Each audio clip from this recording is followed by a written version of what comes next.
1994 में एक bill pass किया गया था विधानसभा में कि जिन व्यक्तियों के 200 से ज़्यादा संतान होगी वो पंचायत राज संस्थाओं का चुनाव लड़ने के लिए पात्र नहीं होगा। और उसके पीछे ध्येय ये था जनसंख्या पर नियंत्रण करना, क्योंकि उस समय जनसंख्या की विस्फोटक स्थिति थी। इन लगभग 30 सालों में जनसंख्या पर काफ़ी नियंत्रण हुआ है। जहां 1991 से 94 के बीच में प्रजनन दर 3.6 थी, आज वो प्रजनन दर 2 रह गई है। इससे अंदाज़ा लगाया जा सकता है कि लोगों में शिक्षा भी बढ़ी है, स्वास्थ्य भी अच्छा हुआ है और जनसंख्या के प्रति जागरूकता भी बढ़ी है।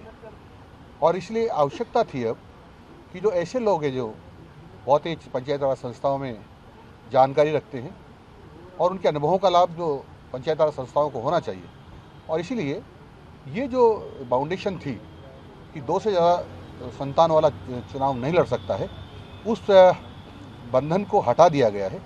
यानी उस विधेयक को वापस जो पुराना वाला था उसको निरस्त कर दिया गया है और ये विधेयक पास किया गया है कि 2 से ज़्यादा संतान वाला भी अब चुनाव लड़ने के योग्य है पंचायत राज संस्थाओं में।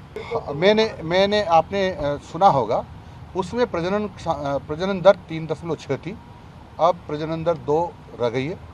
और कांग्रेस जो बात कर रही है, इन्हीं ने जो पाबंदी लगाई थी कि 2 से ज़्यादा संतान वालों का कर्मचारियों का प्रमोशन नहीं होना चाहिए। यही मार्च 2023 में ये बिल लेकर के आए कि जो बंधन इसको हटाते हैं, यानी उसको बंधन जो लगाया था उसको वापस ले लिया गया था। और तेलंगाना जो सरकार है, कांग्रेस की सरकार थी, मुख्यमंत्री वहाँ कांग्रेस के, उन्होंने कहा कि ये बंधन तो हटाया गया, यानी 2 से ज़्यादा संतान वाला चुनाव लड़ सकता है।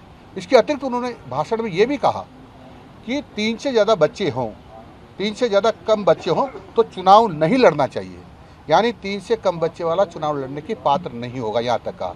तो ये किस मुँह से इस प्रकार की बातें कर रहे हैं? ये दोगलापन है कांग्रेस का।